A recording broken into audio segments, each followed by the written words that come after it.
नमस्कार मित्रांनो, मी तुम्हाला आज कोथिंबीर वडी कशी बनवायची सांगते। त्यासाठी इथे मी बारीक कोथिंबीर चिरून घेतली। त्यासाठी इथे 1 वाटी बेसन घेतले, चवीनुसार मीठ, हळद, आलं लसूण मिरची जिरं मिक्सरला फिरवून घेतले। हे सर्व एकत्र करून चांगलं मळून घ्यायचं। हे मी पाणी टाकून असं घट्टसर गोळा बनवून घेते। मला जरासा हा गोळा तयार केलेला जर थोडंसं तेल लावून मस्त जरा वळून घेऊया।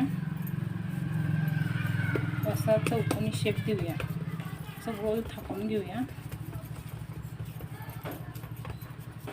हे पाण्यावर ठेवून उकडायचं आहे।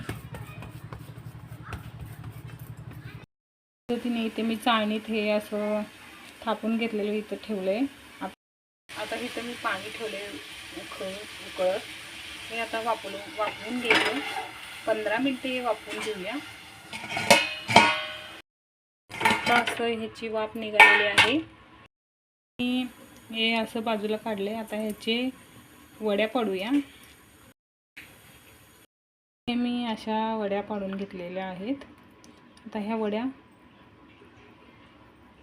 आपण तळून घेऊया।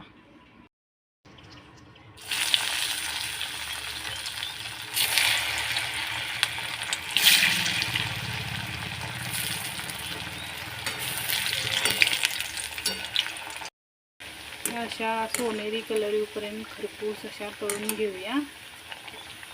ह्या अशा इथे कोथिंबीर वड्या खमंग खुसखुशीत अशा या कोथिंबीर वडी तयार आहे। तुम्हाला माझा व्हिडिओ आवडला असल्यास लाईक करा, शेअर करा व सबस्क्राईब करा।